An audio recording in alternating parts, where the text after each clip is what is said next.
for more original and exclusive stories. We hope you enjoy this one. Let's begin. I trudged up the driveway, my wheeled suitcase bumping along behind me. The porch light flickered on as I approached, casting a warm glow across the front of our modest suburban home. My body ached from the long flight back from Seattle, but a smile tugged at my lips. I couldn't wait to surprise Vanessa and the kids. As I fumbled for my keys, I caught a glimpse of movement through the kitchen window. Vanessa was there, her back to me as she stood at the sink. Perfect. I'd be able to sneak in and give her a proper hello. I eased the front door open, wincing at the slight creak of the hinges. Towing off my shoes, I padded quietly down the hallway towards the kitchen. Vanessa's voice drifted out, hushed but intense. "Don't tell him he's not your father until you finish college. Then we'll be fine without him." I froze, my hand on the doorframe. Surely I'd misheard. But then Ethan's sullen voice replied, "Why should we wait that long? He deserves to know the truth." "Because we need him right now," Vanessa hissed. "Once you're both through school, we'll be set. For now, just keep your mouth shut." My legs went weak. I stumbled backwards, nearly knocking over the coat rack. This couldn't be happening. Not to me. Not to us. I don't remember leaving the house or getting in my car. The next thing I knew, I was driving aimlessly through the darkened streets of our neighborhood, my knuckles white on the steering wheel. How long had Vanessa been lying to me? Were Ethan and Zoe really not mine? My mind raced, recalling moments that now took on new, sinister meanings. The whispered phone calls, the unexplained charges on our credit card, the way Ethan had grown more and more distant over the past year. I drove for hours, circling the same blocks over and over as if I could somehow rewind time. As dawn broke, I found myself parked in front of our house again. I knew I had to go inside and face whatever came next, but for just a moment longer, I let myself pretend that everything was still okay. Taking a deep breath, I stepped out of the car and walked back into my life, or what was left of it. The next morning, I went through the motions of our usual routine. I showered, shaved, and dressed for work as if it were any other day, as if my entire world hadn't just imploded. When I came downstairs, Vanessa was at the stove, flipping pancakes. She glanced up as I entered, a flicker of something crossing her face before she smiled brightly. "You're home. I didn't hear you come in last night." I forced a smile in return. "Got in late. Didn't want to wake anyone." She nodded, turning back to the stove. I studied her profile, searching for any sign of guilt or deception, but her face was a mask of calm domesticity. Ethan slouched in a moment later, barely grunting a greeting as he slumped into his chair. He kept his eyes fixed on his phone, thumbs flying over the screen. I wondered what secrets those text messages held. Zoe was the last to join us, her normally bubbly demeanor subdued. She picked at her food, pushing pancake pieces around her plate without eating. "Everything okay, sweetheart?" I asked, trying to keep my voice steady. She shrugged, not meeting my eyes. "Just tired." The silence stretched, broken only by the scrape of forks against plates. I felt like I was drowning in the unspoken words that hung in the air between us. Finally, I couldn't take it anymore. I stood abruptly, my chair screeching against the floor. "I've got an early meeting. Better head out."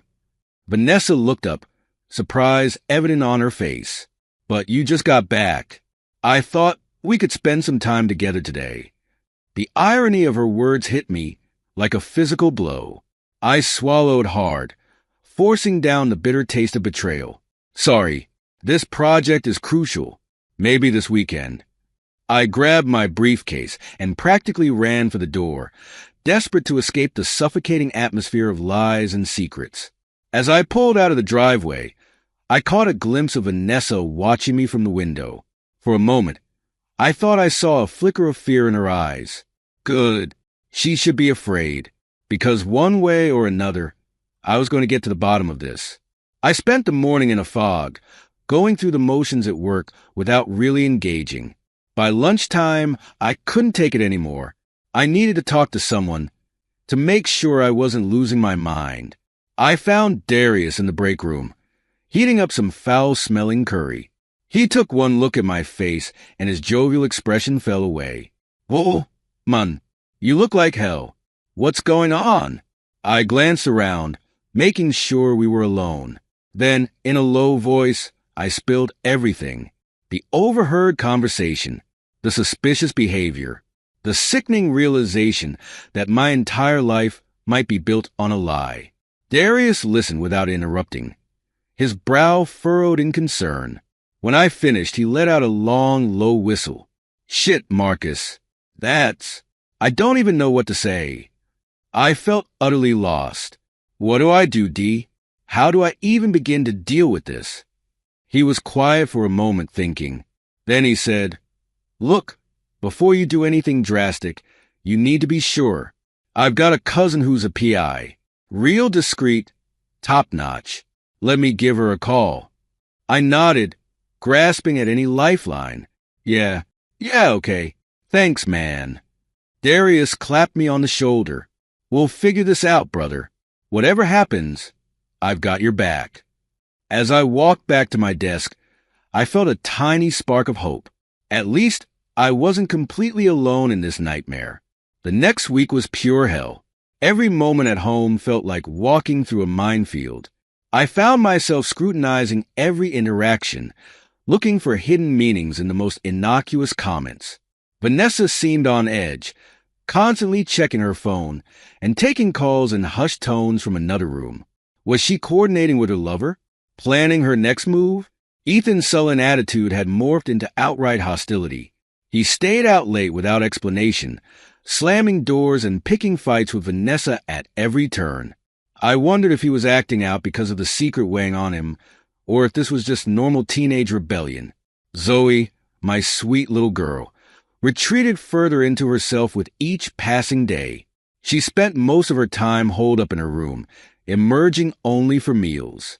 When she did join us, she was quiet and withdrawn, a shadow of her usual vibrant self. I felt like I was suffocating, drowning in suspicion and hurt. But I knew I had to keep it together, at least until I had proof one way or the other. Mei Lin, Darius's PI cousin, worked quickly and efficiently. Within days, she had uncovered a trail of financial irregularities that made my blood run cold. "There are regular payments to the Westbrook Hotel," she reported, her voice clinical and detached. "Always on the third Thursday of the month, and large sums transferred to an account under the name D. Lawson every few months." D. Lawson. The name niggled at something in the back of my mind, but I couldn't quite place it. "Can you find out more about this Lawson person?" I asked, my voice hoarse. May nodded. "Already on it. I should have something for you in a day or two." True to her word, May called me back 48 hours later with an address and a schedule. Derek Lawson, my old college roommate, worked at an advertising firm downtown, and every Thursday at 1 p.m., he had a standing lunch meeting at a cafe just 2 blocks from his office. I knew what I had to do. That Thursday, I told Vanessa I had a client meeting over lunch, another lie to add to the pile that was suffocating our marriage. I parked across the street from the cafe, my palms sweating as I gripped the steering wheel. At 12:55, I saw Vanessa's car pull up.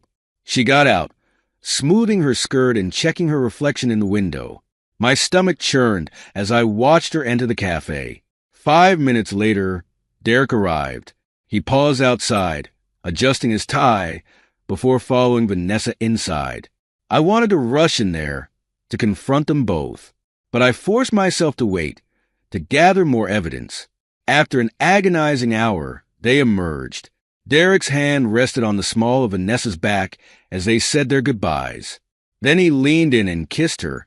Not a friendly peck, but a lingering, intimate embrace that left no doubt about the nature of their relationship. I felt like I'd been punched in the gut. Seeing it with my own eyes made it real in a way that all the suspicions and overheard conversations hadn't. I don't remember driving home. The next thing I knew, I was standing in our kitchen, staring at the family photos on the fridge.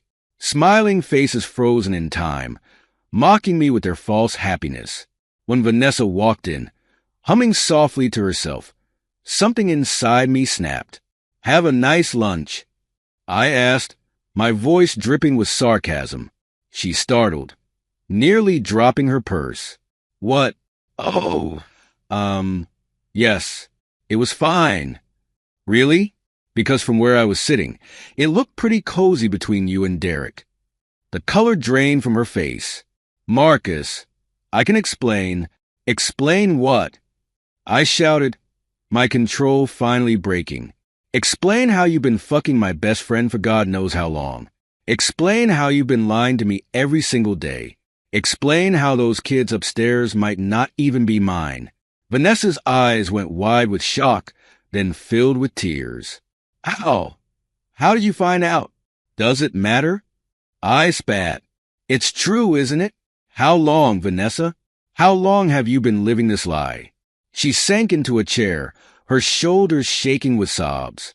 16 years, she whispered, "since before Ethan was born." The confirmation hit me like a physical blow. I staggered back, gripping the counter for support. "So it's true?" I said, my voice hollow.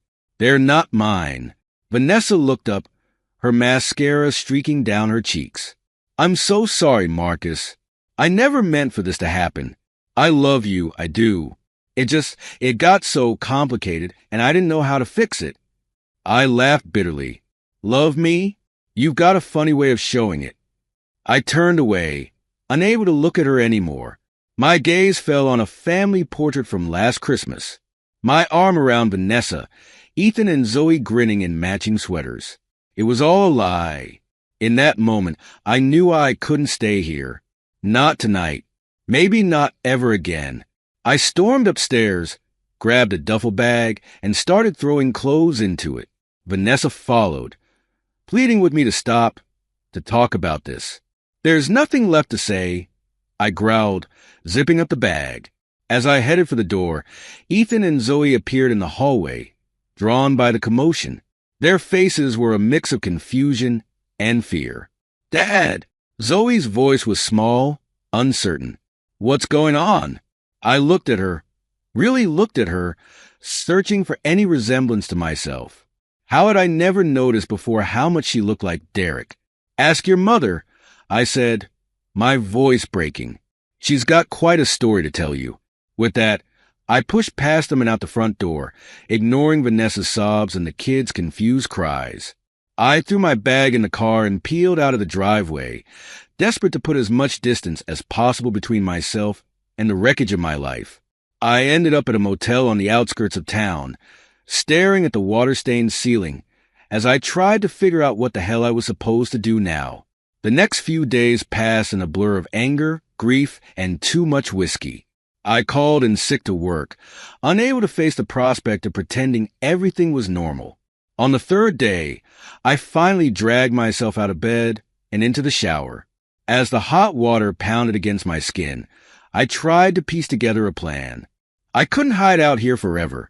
I needed to start rebuilding my life, or what was left of it. First things first, I needed a real place to stay.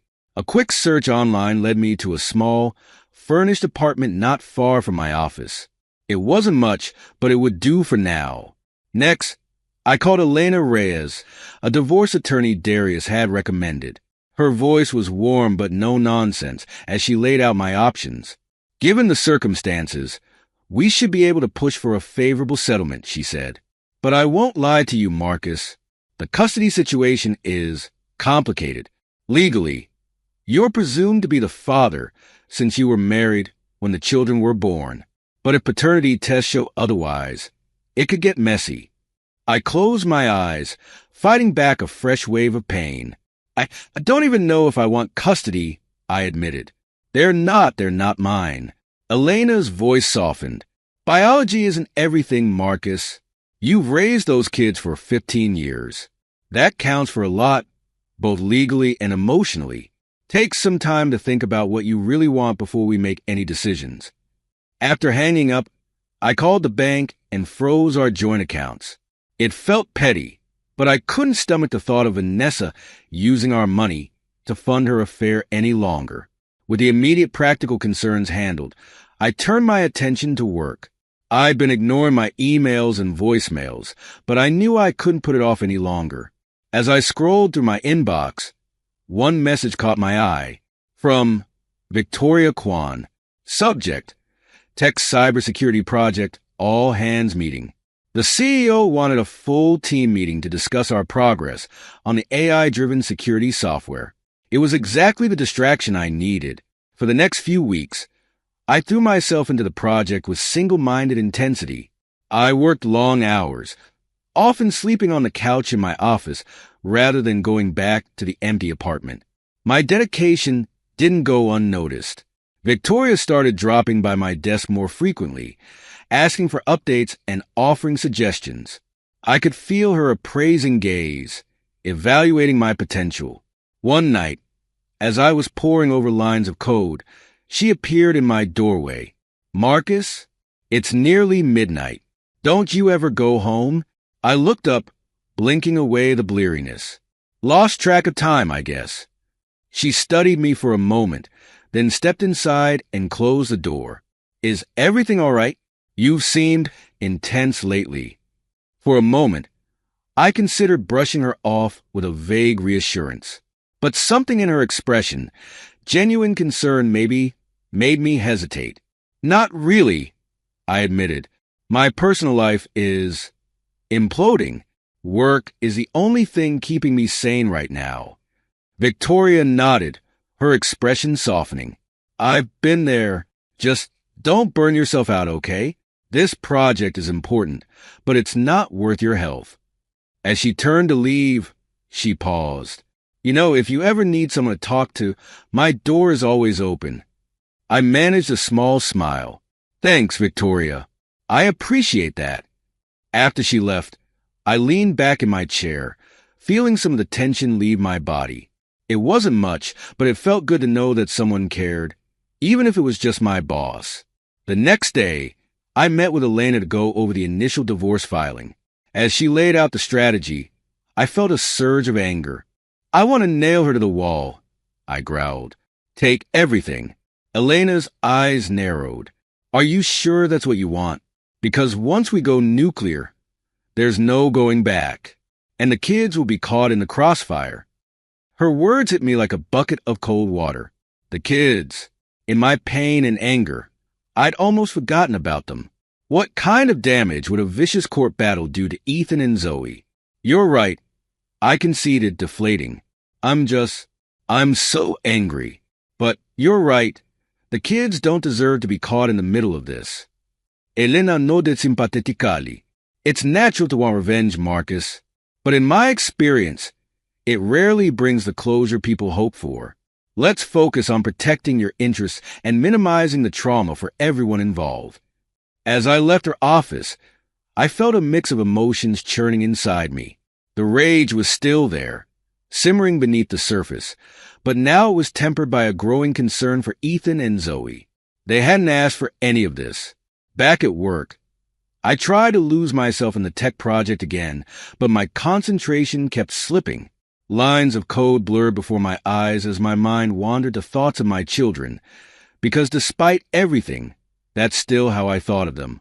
It was late when Darius knocked on my office door, his face etched with worry. "Hey, man, you got a minute?" I nodded, grateful for the distraction. "What's up?" He hesitated, then said, "Look, I'm worried about you. You've been working nonstop, sleeping here. When was the last time you ate a real meal?" I opened my mouth to protest, but realized I couldn't remember. Darius saw the realization on my face and pressed on. "I get it. You're trying to stay busy. But this isn't healthy, Marcus. I think maybe you should talk to someone." "I'm talking to you, aren't I?" I tried to joke, but it fell flat. Darius shook his head. "I mean a professional. My sister sees this therapist, Dr. Amelia Chun. She's supposed to be really good. Why don't you give her a call?" Part of me wanted to refuse, to insist I was fine, but the concerned look in my friend's eyes broke through my defenses. "Okay, I said softly, "I'll think about it." That night, as I tossed and turned on the lumpy office couch, I couldn't shake the feeling that something was slipping away from me. My marriage, my children, my sense of self. It was all unraveling, and I didn't know how to stop it. As dawn broke, I made a decision. I pulled out my phone and dialed the number Darius had given me. Dr. Chen's office. A cheerful voice answered. I took a deep breath. "Hi. I'd like to make an appointment." It was a small step, but it felt like the first positive move I'd made in weeks. As I hung up, I caught a glimpse of my reflection in the darkened computer screen. The man staring back at me looked tired, haunted, but there was a glimmer of something in his eyes. Hope, maybe, or at least a desire to find it again. I turned back to my work, the lines of code coming into focus once more. There was still a long road ahead, but for the first time since that fateful night, I felt like I might eventually find my way through this mess. The tech project continued to consume my days and nights, becoming both my obsession and my refuge. I poured every ounce of energy into perfecting the algorithms, pushing the boundaries of what our cybersecurity software could do. It was easier to grapple with lines of code than to face the tangled emotions waiting for me outside the office. Victoria's interest in the project, and in me, seemed to grow with each passing day. She started joining our team meetings more frequently, offering insights and challenging our assumptions. I found myself looking forward to our interactions, grateful for the intellectual stimulation and the brief respite from my personal turmoil. One evening, as we were reviewing the latest test results, Victoria leaned in close, her eyes alight with excitement. "This is groundbreaking work, Marcus. If we can pull this off, it could revolutionize the entire industry." I felt a flutter of pride, quickly followed by a pang of guilt. Should I be feeling any sense of accomplishment when my personal life was in shambles? As if reading my mind, Victoria's expression softened. "You should be proud of what you're achieving here, especially given everything else." I looked at her, surprised. "You know about that?" She nodded, a hint of embarrassment crossing her face. "Office gossip. I'm sorry, I shouldn't have mentioned it." "No, it's okay," I said, realizing I meant it. It's actually kind of nice to not have to pretend everything's fine for once. Victoria hesitated, then placed a hand on my arm. "If you ever need to talk." The warmth of her touch sent a jolt through me, awakening feelings I thought had been buried under layers of pain and betrayal. For a moment, I was tempted to lean in, to seek comfort in her understanding gaze. But then reality came crashing back. I stepped away, clearing my throat. "Thanks, but I should probably get going. It's late." As I gathered my things, I could feel Victoria's eyes on me. The air between us crackled with unspoken possibilities and potential complications I wasn't ready to face. The next morning, I had my first session with Dr. Chun. Her office was warm and inviting, with soft lighting and comfortable chairs. As I sank into the plush seat across from her, I felt some of the tension leave my body. "So, Marcus," she began, her voice gentle but firm, "why don't you tell me what brings you here today?" For a moment, I didn't know where to start. How could I possibly sum up the wreckage of my life in a few sentences? But as I began to speak, the words came pouring out. The betrayal, the anger, the crushing weight of losing everything I thought I knew.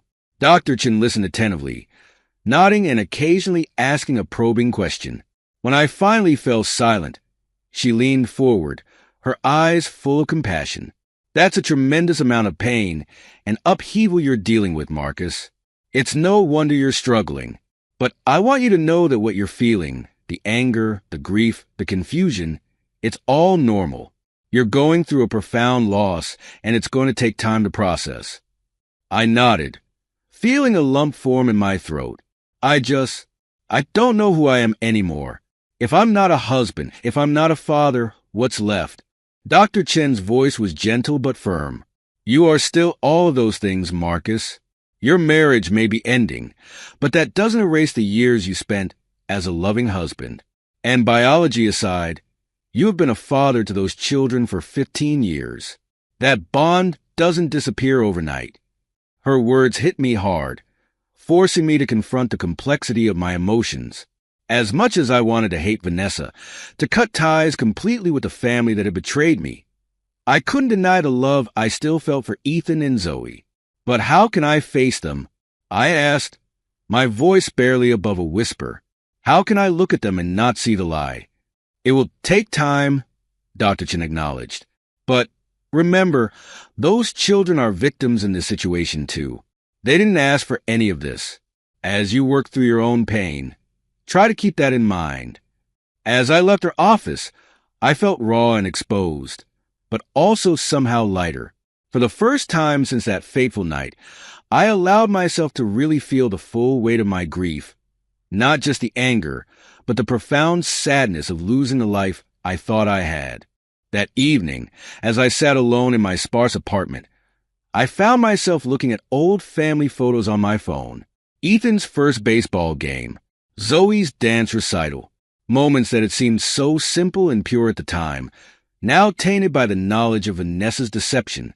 But as I studied the children's faces, Ethan's determined grin as he gripped the bat, Zoe's joyful expression as she twirled across the stage, I realized that Dr. Chen was right. Whatever else had happened, my love for them was real.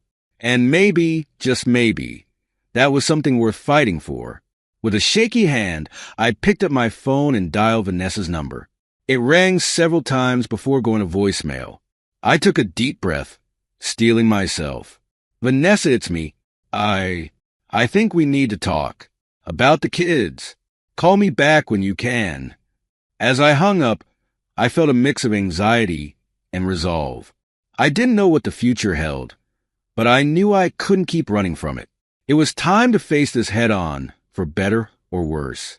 The journey ahead would be difficult, filled with legal battles, emotional minefields, and painful confrontations. But as I drifted off to sleep that night, I felt a tiny spark of hope flickering in my chest.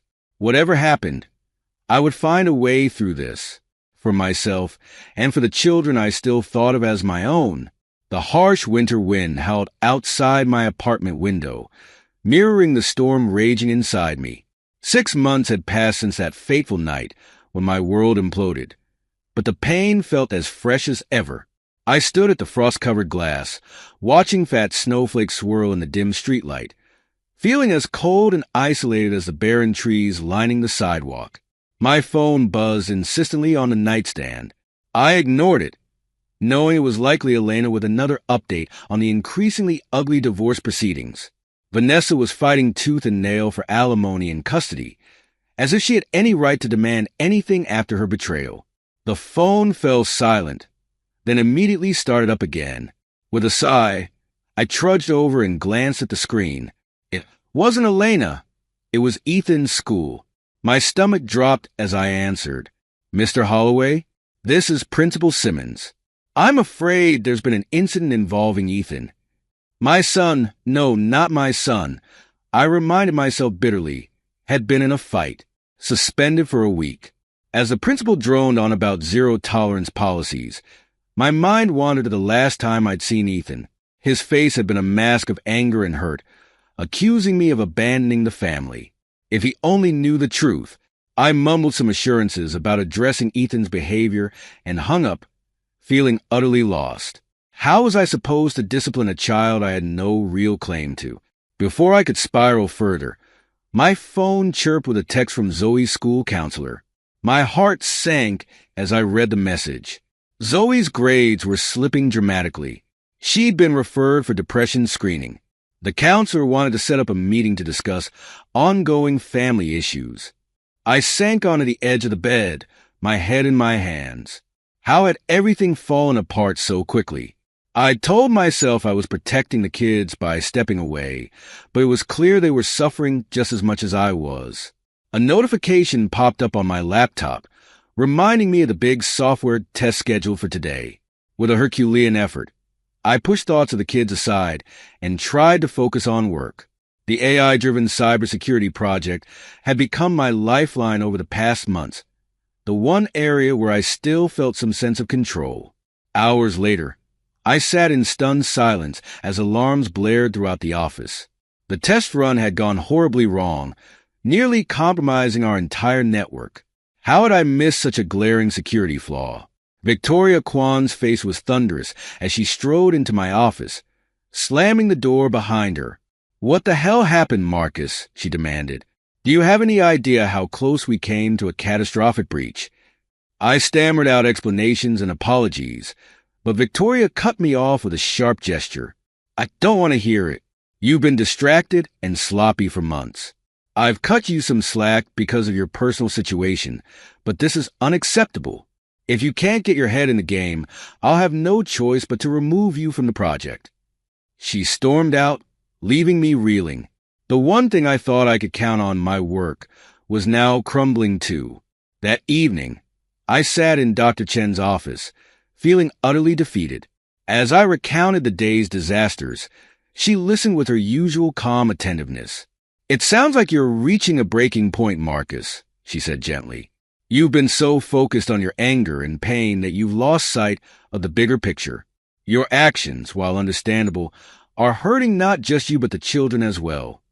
I bristled at first, wanting to argue that Vanessa was the one hurting the kids. But as Dr. Chen continued to speak, the truth of her words sank in. "Your identity as a father isn't solely tied to biology," she reminded me. "Those children still see you as their dad, regardless of DNA. By pushing them away, you're confirming their worst fears of abandonment." Tears pricked at my eyes as the full weight of my choices hit me. "But how can I face them?" I whispered. "After everything that's happened?" Dr. Chin leaned forward, her gaze intense. "By remembering that love transcends biology, by being the father they need, even when it's difficult. It won't be easy, Marcus, but I believe it's necessary for their healing and for yours." As I left her office, my phone rang again. It was Mr. Rodriguez, Ethan's school counselor. My heart raced as he explained that Ethan had been caught with drugs on campus. "I'm very concerned about Ethan's home situation," Mr. Rodriguez said carefully. "I think some family counseling might be beneficial. Would you be open to that?" I hesitated, Dr. Chen's words echoing in my mind. Then, taking a deep breath, I made a decision that would change everything. "Yes," I said firmly. "Set it up, and I'd like to arrange a visit with the kids as soon as possible." As I hung up, I felt a mix of terror and hope. I had no idea what would happen next, but I knew one thing for certain. I couldn't keep running from my role as a father, no matter how complicated things had become. I paced nervously in the sterile visitation room, my palms sweating as I waited for Ethan and Zoe to arrive. It had been months since I'd seen them, and I had no idea what to expect. Would they even want to see me? The door opened, and my breath caught in my throat. Ethan slouched in first, his face a mask of sullen anger. Zoe followed, her eyes darting around uncertainly before landing on me. She looked so much smaller than I remembered, so fragile. "Hey, kids," I said softly, fighting the urge to rush forward and embrace them. "I've missed you." Ethan snorted derisively. "Yeah, right. That's why you left us." His words stung, but I forced myself to stay calm. "I know you're angry, Ethan. You have every right to be. But I want you to know that I never stopped loving you. Either of you." Zoe's lower lip trembled, and she took a hesitant step towards me. But before she could speak, the door burst open again. Vanessa stormed in, her face flushed with rage. "What the hell do you think you're doing?" she hissed. "You have no right to be here." The room erupted into chaos. Vanessa screamed accusations. Ethan yelled back, and Zoe dissolved into tears. I stood frozen, overwhelmed by the raw emotions swirling around me. Finally, a court-appointed supervisor intervened, ushering Vanessa out and ending the visit. As the kids were led away, Zoe glanced back at me, her eyes filled with a mixture of longing and confusion that broke my heart. I stumbled out of the building, my head spinning. How had things gotten so messed up? As I fumbled for my car keys, a familiar voice called out, "Marcus, can we talk?" I turned to see Derek Lawson, my former best friend and the biological father of my children, standing awkwardly nearby. My first instinct was to tell him to go to hell, but something in his expression made me pause. "What do you want, Derek?" I asked warily. "He's looking genuinely distressed." "To apologize and to try to make things right, if I can."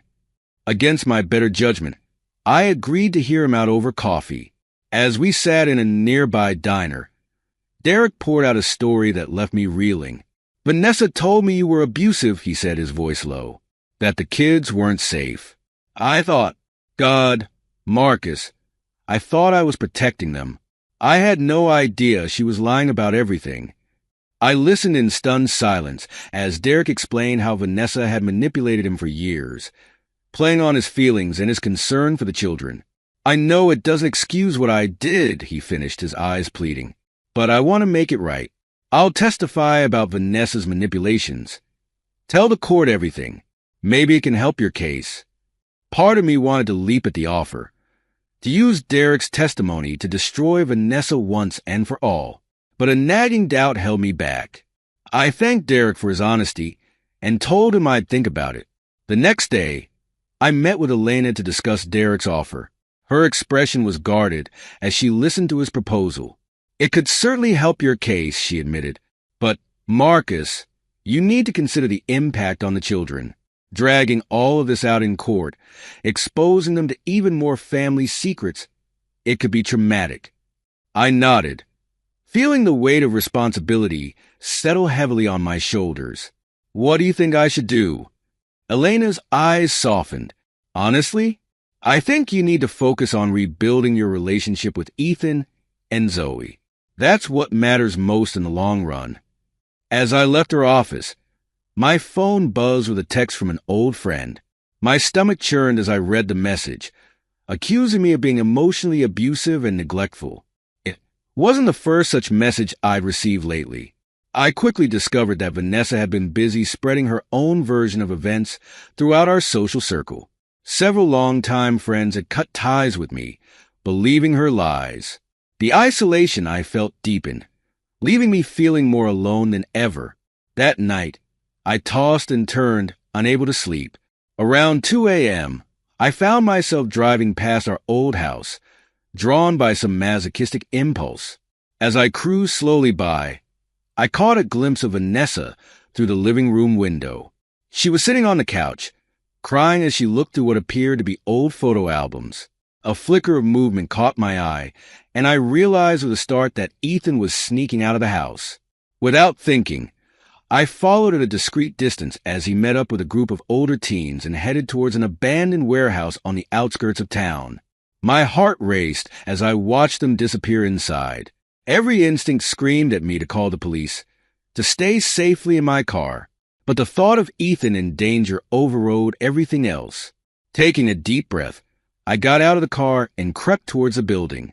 Through a cracked window, I could hear muffled voices and see the flicker of a lighter. A drug deal was clearly about to go down. In that moment, I forgot about biology, about betrayal, about all the complications that had torn our family apart. All I knew was that my son was in trouble, and I had to protect him. I burst through the door, shouting Ethan's name. The other teens scattered like cockroaches, leaving Ethan standing alone, his face a mixture of shock and fear. "Dad," he whispered, his voice cracking, "what are you doing here?" And just like that, the dam broke. Ethan collapsed into my arms, sobbing out all the pain and confusion of the past months. I held him tightly, my own tears falling as I murmured words of comfort and love. We talked for hours that night, sitting in my car as the sun slowly rose. Ethan poured out everything he'd been feeling. The anger at me for leaving, the betrayal he felt from Vanessa, the confusion about his place in the world. "I don't know who I am anymore," he admitted, his voice small. "Am I your son? Derek's? I feel like I don't belong anywhere." My heart ached at his words. "Listen to me, Ethan," I said firmly. "Biology doesn't make a father. Love does. And I have loved you every single day since you were born. that will never, ever change. As I drove Ethan home, I felt a shift inside me. The anger and bitterness that had been consuming me for months began to fade, replaced by a fierce determination. I couldn't change what had happened, but I could choose how to move forward. It was time to stop fighting for revenge and start fighting for my children. The next few weeks were a whirlwind of activity. At work, I threw myself into fixing the security flaws in the tech project, desperate to prove to Victoria that I could still be an asset to the company. Late nights and weekends blurred together as I pored over lines of code, searching for the elusive bug that had nearly derailed everything. Elena called almost daily with updates on the upcoming court date, her voice growing increasingly concerned as she outlined Vanessa's latest legal maneuvers. "Marcus, I think I've found a way to completely discredit Vanessa," she said one afternoon, an edge of excitement in her voice. "If we use Derek's testimony and some financial records I've uncovered, we could destroy her reputation in court. She wouldn't stand a chance at custody." I hesitated, torn between the desire for vindication and the nagging voice of conscience that had been growing stronger since my conversation with Ethan. "What about the kids?" I asked. "How would this affect them?" Elena's silence spoke volumes. Finally, she sighed. "It would be rough, I won't lie, but sometimes you have to fight dirty to win." I thanked her and hung up, feeling more conflicted than ever. As I turned back to my computer, a message popped up from Darius. My stomach dropped as I read it. "Marcus, I'm sorry. I had to report the security breach to HR. I didn't want to, but I could lose my job if I didn't. Please understand." I slumped in my chair, feeling the walls closing in. My oldest friend, forced to choose between loyalty and professional integrity. How had it come to this? Just then, Victoria swept into my office, her face a thundercloud. "Marcus, I need that fixed now. Not tomorrow, not next week. Now. Or you're off the project, understand?" I nodded numbly, watching her storm out.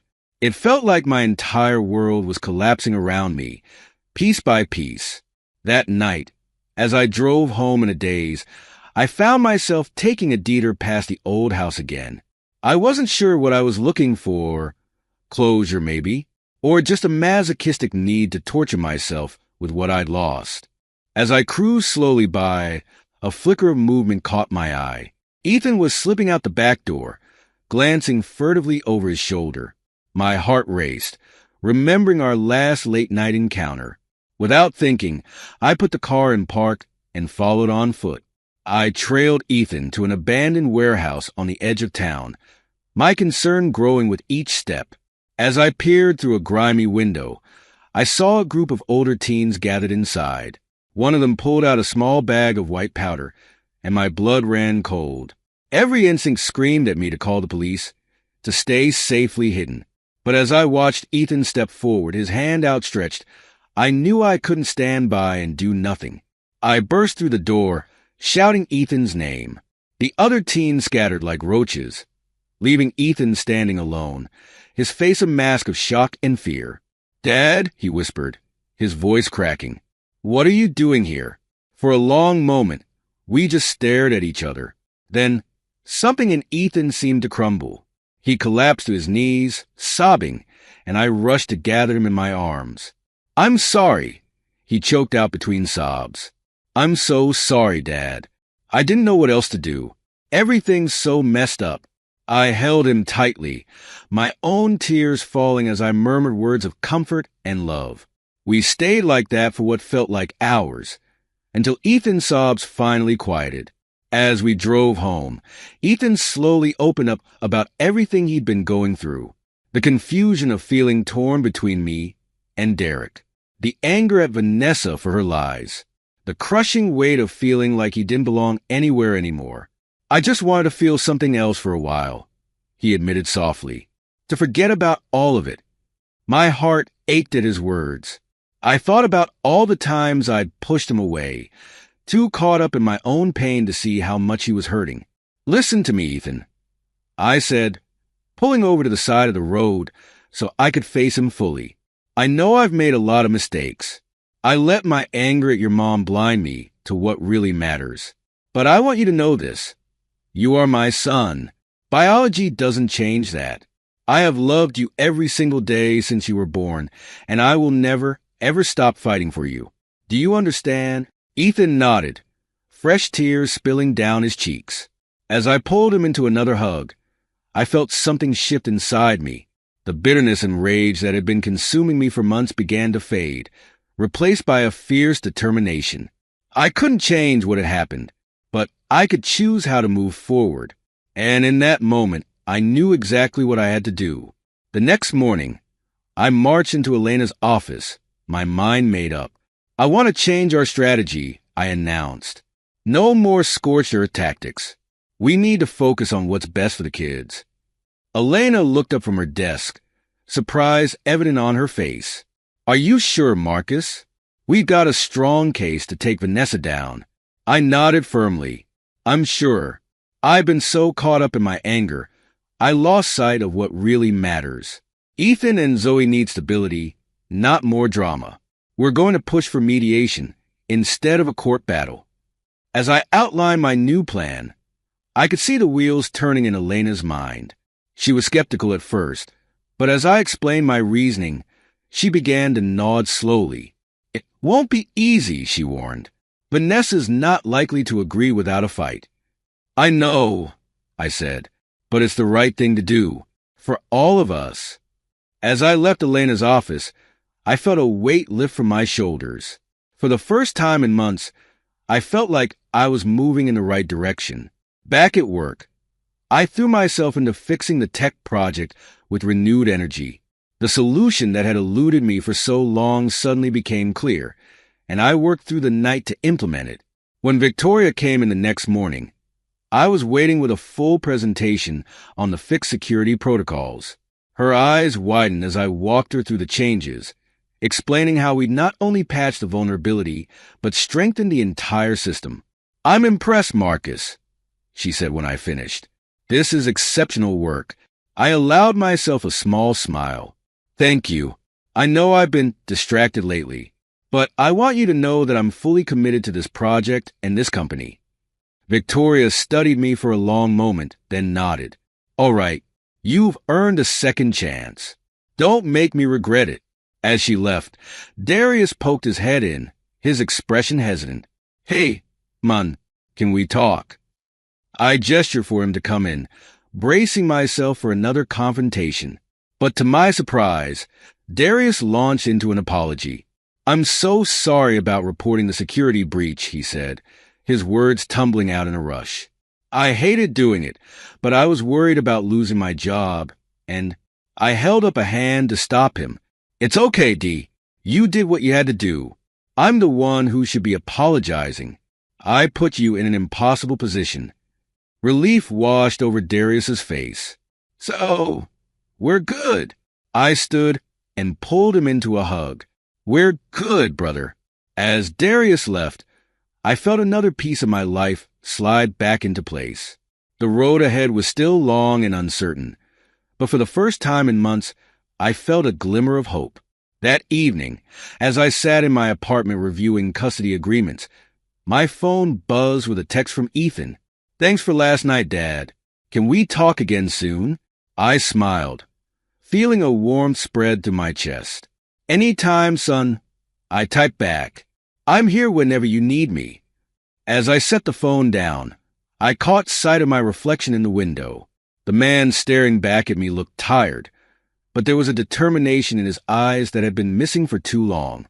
I may not be able to change the past, I thought to myself, but I can damn well shape the future, for myself and for my children. With renewed purpose, I turned back to my work. The path ahead would be challenging, but I was finally ready to face it head on. The morning of the court hearing dawned crisp and clear, a stark contrast to the turmoil churning inside me. As I knotted my tie, I caught sight of my reflection in the mirror. Tired eyes, a face lined with stress and sleepless nights. But there was something else there too, a quiet determination that had been missing for far too long. I arrived at the courthouse early, pacing the polished halls as I waited for Elena to arrive. My mind raced with doubts. Was I really ready to do this? To give up the anger that had sustained me for so long? Marcus, Elena's voice cut through my thoughts. She looked surprised to see me there so early. Are you all right? I took a deep breath, steeling myself. I'm ready. Let's do this. As we entered the courtroom, I saw Vanessa and her lawyer huddled together, whispering furiously. Vanessa's eyes were red-rimmed, her normally immaculate appearance slightly disheveled. For a moment, I felt a flicker of satisfaction at her obvious distress. Then I thought of Ethan and Zoe, and the satisfaction turned to ash in my mouth. The judge called the court to order, and Elena stood to present our case. But before she could begin, I touched her arm. Wait, I said softly, then louder. Your Honor, if I may address the court? The judge looked surprised but nodded his assent. I stood, my legs feeling like jelly, and faced the room. Your Honor, I'd like to propose an alternative to this hearing. Instead of fighting this out in court, I'd like to enter into mediation with Vanessa, for the sake of our children. A collective gasp went through the room. Vanessa's mouth fell open in shock. Her lawyer leaned over, whispering urgently in her ear, but she waved him off, her eyes never leaving my face. Mr. Holloway, the judge said, his tone cautious. You positive about this? You're within your rights to pursue this case as planned. I nodded firmly. Yes, Your Honor. I realize that continuing this fight will only hurt the people I care about most. It's time to put my children first. The judge studied me for a long moment, then turned to Vanessa. Mrs. Holloway, what are your thoughts on this proposal? Vanessa stood slowly, her voice trembling slightly as she spoke. I think mediation would be acceptable, Your Honor. A smile broke across the judge's face. Well, I must say, this is a refreshing change. I commend you both for putting your children's needs first. I'm ordering you to attend family counseling as part of this process. We'll reconvene in 30 days to review your progress. As we filed out of the courtroom, I felt a weight lift from my shoulders. It wouldn't be easy, but for the first time in months, I felt like I was moving in the right direction. The next morning, I arrived at work early, my mind buzzing with ideas for fixing the AI project security flaws. I'd been up half the night coding, fueled by a newfound energy and clarity. Victoria's eyebrows shot up in surprise when she saw me already at my desk. Marcus, I didn't expect to see you here so early after yesterday's court date. I gestured for her to come in, barely containing my excitement. I've got something to show you, Victoria. I think I've cracked it. For the next hour, I walked her through the new security protocols I developed, explaining how they not only fix the existing vulnerabilities, but strengthen the entire system against future threats. As I finished my presentation, Victoria leaned back in her chair, a slow smile spreading across her face. I'm impressed, Marcus. This is exceptional work. Relief flooded through me. Thank you. I know I've been distracted lately, but I want you to know that I'm fully committed to this project and this company. Victoria nodded, her expression thoughtful. You've earned a second chance, Marcus. Don't make me regret it. As she left my office, I caught sight of Darius hovering nervously in the doorway. Hey, he said, his voice hesitant. Can we talk? I gestured for him to come in, bracing myself for another confrontation. But to my surprise, Darius launched into an apology. I'm so sorry about reporting the security breach, he said, the words tumbling out in a rush. I hated doing it, but I was worried about losing my job, and I held up a hand to stop him. It's okay, D. You did what you had to do. I'm the one who should be apologizing.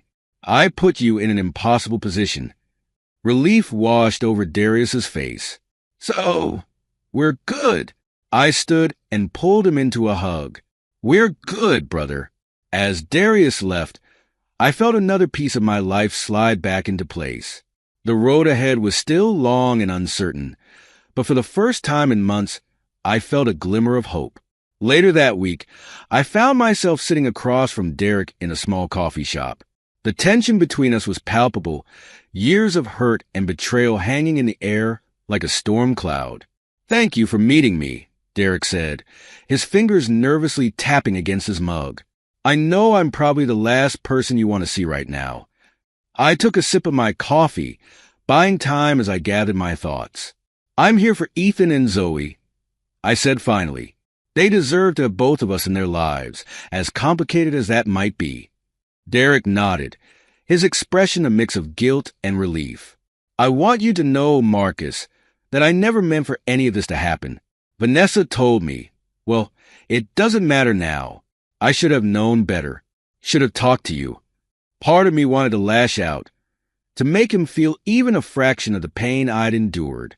But as I looked at Derek, this man who had once been my best friend, now the biological father of my children, I felt my anger start to dissipate. "We can't change the past," I said slowly, "but we can try to do better for the kids going forward. Are you willing to work with me on that?" Derek's eyes lit up with hope. "Absolutely. Whatever it takes." We spent the next hour hashing out a tentative plan for Derek's involvement in the children's lives. It wouldn't be easy, but it felt like a step in the right direction. As I left the coffee shop, my phone buzzed with a text from Elena. "Can we meet? There's something I need to talk to you about." My heart skipped a beat as I read her message. Over the past few months, I'd found myself looking forward to our meetings more and more, and not just because of the legal proceedings. There was something about Elena, her sharp wit, her compassion, the way she always seemed to know exactly what to say, that drew me to her. We met at a small park near her office. Elena was already there, pacing nervously along the path. When she saw me, she took a deep breath, as if steeling herself. "Marcus, I need to tell you something," she said, her voice trembling slightly. I've developed feelings for you. Strong feelings. And I know that's completely unprofessional, and I understand if you want to find a new lawyer, but I couldn't keep pretending dash. I cut her off, my heart pounding. "Elena, stop. I feel the same way." Her eyes widened in surprise, then softened with relief. "You do?" I nodded, taking a step closer to her. "I do. But you're right. It would be unprofessional to act on it while you're still my lawyer. And I think we both need some time to process everything that's happened." Elena smiled, reaching out to squeeze my hand. "You're right. But maybe once the divorce is finalized." "I'd like that," I said softly. As we parted ways, I felt a warmth in my chest that had been absent for far too long. The future suddenly seemed a little brighter, a little more full of possibility. The following week brought our first family counseling session. As I sat in the waiting room, watching Vanessa nervously smooth her skirt and Ethan sulk in the corner, I wondered if we were making a huge mistake. How could we possibly move past all the hurt and betrayal? But as we settled into the therapist's office, something unexpected happened. Slowly, haltingly, we began to talk. Really talk, in a way we hadn't in years. There were tears and raised voices, moments of bitter accusation and painful confession. But there were also moments of surprising tenderness, of shared memories and cautious hope. By the end of the session, we had established some ground rules for co-parenting and open communication. It wasn't much, but it was a start. As we left the office, I caught Zoe's eye and saw a glimmer of the bright, bubbly girl she used to be. For the first time in months, I felt like maybe, just maybe, we could find our way back to being a family, albeit a very different kind of family than before. The months that followed were a whirlwind of change and adjustment. Vanessa and I slowly, painfully learned to navigate our new reality as co-parents rather than spouses. It wasn't easy. There were still moments of bitterness and resentment, old hurts that flared up at the most unexpected times. But for the sake of Ethan and Zoe, we forced ourselves to push past the anger and focus on what really mattered. I threw myself into rebuilding my relationship with the kids. With Ethan, it was a delicate dance of giving him space while also making it clear that I was there for him, no matter what. I started attending his therapy sessions with Mr. Rodriguez, learning how to support him through his struggles with addiction and anger. One afternoon, as we left the counselor's office, Ethan turned to me with a vulnerability I hadn't seen in years. "Dad," he said hesitantly, do you think I could join that support group Mr. Rodriguez mentioned? The one for teens dealing with family stuff." My heart swelled with pride at his courage. "Of course, son. I think that's a great idea. I'll be there to support you every step of the way." With Zoe, the path to reconnection was quieter but no less profound. We started having regular father-daughter outings, trips to the art museum, hikes in the nearby state park, even a disastrous but hilarious attempt at making sushi together. Slowly, I saw her shell begin to crack, her vibrant personality peeking through more and more often. One Saturday, as we sat on a bench overlooking the city, Zoe leaned her head on my shoulder. "I missed this, Dad," she said softly. "I missed you." I wrapped my arm around her, blinking back tears. "I missed you too, sweetheart. More than you can imagine." As spring turned to summer, Vanessa and I faced the daunting task of selling our family home. It was a bittersweet process, sorting through years of accumulated memories and deciding what to keep, what to discard, and what to divide between us. One afternoon, as we worked side by side in the attic, Vanessa came across an old photo album. She paused, her fingers tracing the cover, then slowly opened it. Inside were pictures from our early days together. Our first apartment, road trips with friends, holidays with our families. "We were so young," Vanessa said softly, her voice tinged with regret. So full of hope. I sat down beside her, my own emotions a confused tangle. "We had some good times, didn't we? Before everything." Vanessa nodded, wiping away a tear. "Marcus, I know I've said it before, but I truly am sorry. For all of it. I never meant to hurt you the way I did." I took a deep breath, surprised to find that the anger that had been my constant companion for so long had faded to a dull ache. "I know, Vanessa. I believe you. And for what it's worth, I'm sorry too. For not being the husband you needed. For not seeing how unhappy you were." We sat in silence for a while, leafing through the album together. It wasn't forgiveness, not yet, but it felt like the first step towards something like understanding. As we prepared the house for sale, Vanessa and I had many such conversations, slowly untangling the knots of our shared history. It wasn't easy, and there were still moments of tension and hurt. But gradually, we began to forge a new kind of relationship, not as husband and wife, but as co-parents united in our love for our children. The sale of the house marked the end of an era, but also the beginning of a new chapter. With the proceeds, Vanessa and I were each able to purchase smaller homes, giving the kids the stability of two welcoming spaces to call their own. At work, my renewed focus on the AI project began to pay off in ways I never could have imagined. The security protocols I developed caught the attention of several major tech companies, leading to a flurry of meetings and negotiations. One morning, Victoria called me into her office, her face uncharacteristically excited. "Marcus, I've got big news. The board has approved the creation of a new cybersecurity division, and they want you to head it up." I stared at her in disbelief. "Are you serious?" She grinned, holding out her hand. "Congratulations, Director Holloway. You've earned this." As I shook her hand, still in shock, I couldn't help but marvel at how much had changed in such a short time. Just months ago, I'd been on the verge of losing everything. Now, I was being offered the opportunity of a lifetime. That evening, as I shared the news with Elena over dinner, I felt a surge of gratitude for her steady presence in my life. We'd been taking things slow, mindful of the recent upheavals we'd both experienced. But with each passing day, I found myself falling more deeply for this remarkable woman. "I'm so proud of you, Marcus," Elena said, reaching across the table to squeeze my hand. "You've come so far." I smiled, turning my hand to lace our fingers together. "I couldn't have done it without you. You know that, right?" Her eyes softened, and for a moment, I thought she might cry. Instead, she leaned across the table and kissed me, soft and sweet and full of promise. As our relationship deepened, Elena became an unexpected source of support for Ethan and Zoe as well. She had a knack for connecting with them, offering a listening ear and gentle advice without trying to replace their mother. One evening, as we all sat around the dinner table laughing over some silly story Zoe was telling, I caught Elena's eye and saw my own happiness reflected there. It wasn't the family I'd imagined for myself all those years ago, but it was beautiful in its own way.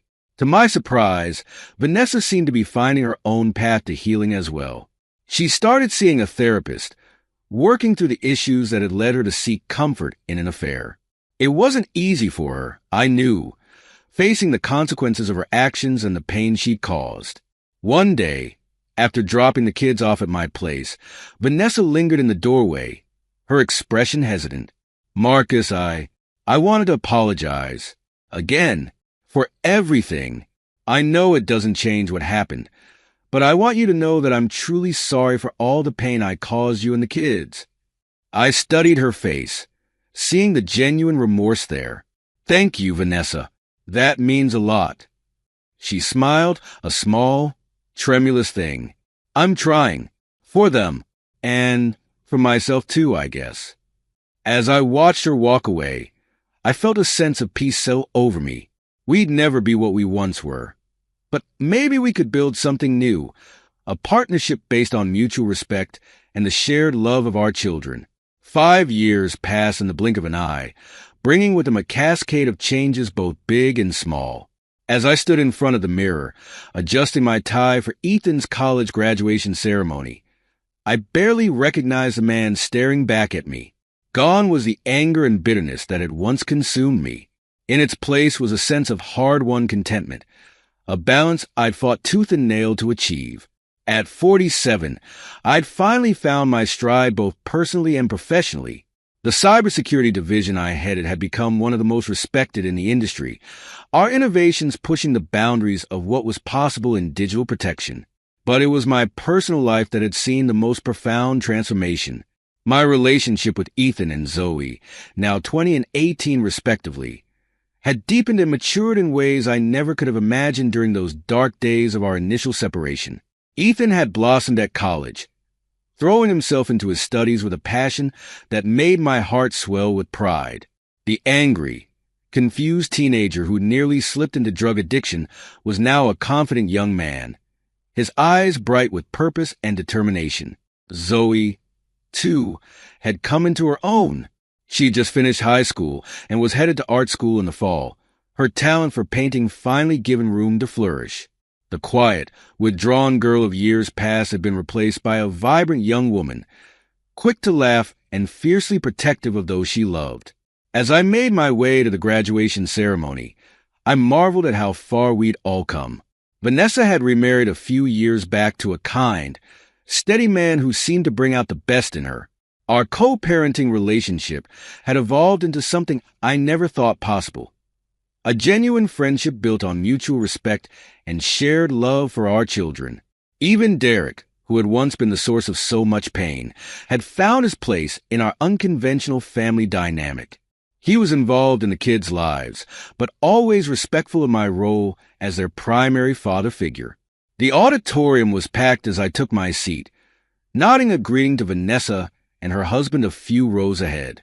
Elena squeezed my hand, her presence a comforting anchor as always. As Ethan's name was called, and he crossed the stage to receive his diploma, I felt a lump form in my throat. My boy, my son, in every way that mattered. After the ceremony, we gathered outside for photos.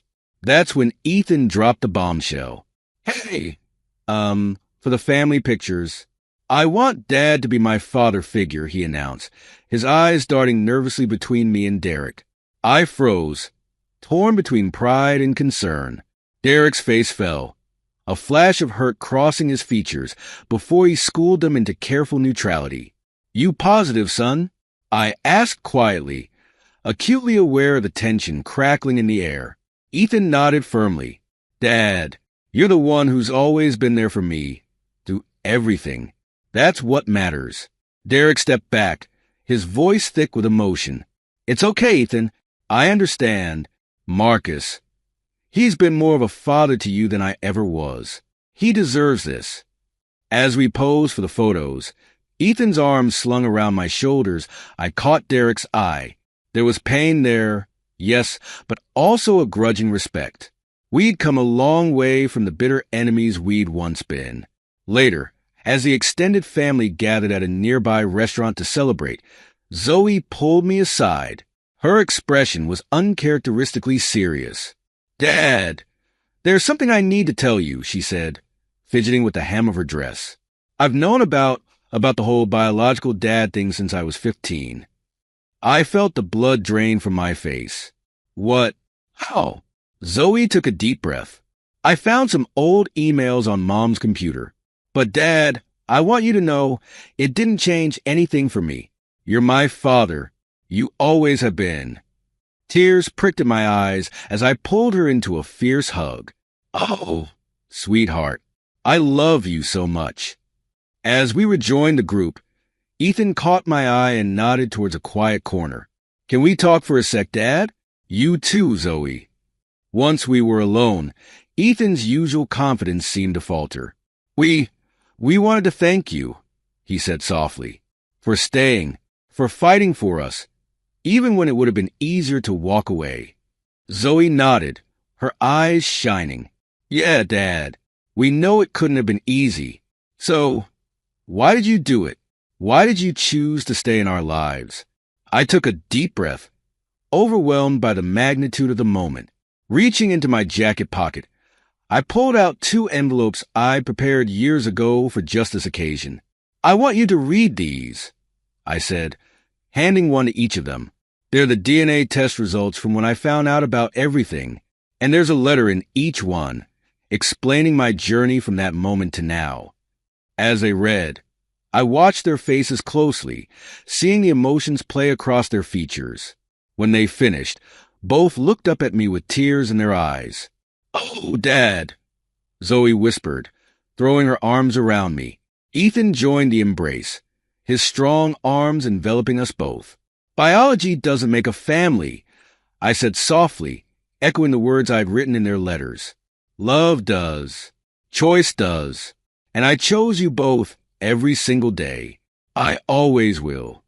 We stood there for a long moment, our little family unit complete and unbreakable. When we finally broke apart, wiping away tears and laughing a little at our own emotion, I felt a profound sense of peace settle over me. As we rejoined the larger group, I looked around the table at the faces gathered there. Vanessa, smiling and relaxed in a way I'd never seen during our marriage. Her new husband, chatting amiably with Elena. Derek, a little reserved but clearly making an effort to be part of this unconventional family gathering. And at the center of it all, Ethan and Zoe, their faces glowing with happiness and possibility. In that moment, I realized that family could take many forms. It wasn't always neat or easy or traditional, but with love, forgiveness, and a willingness to choose each other every day, it could be something beautiful and strong. As I raised my glass to toast Ethan's achievement, I felt a profound sense of gratitude wash over me. The road had been long and painful, full of unexpected twists and turns. But standing here, surrounded by the people I loved most in the world, I knew that every step had been worth it. We had weathered the storm and emerged stronger for it. And whatever challenges the future might bring, I knew we would face them together as a family. This is where our story comes to an end. Share your thoughts in the comment section. Thanks for your time. If you enjoy this story, please subscribe to this channel. Click on the video you see on the screen, and I will see you there.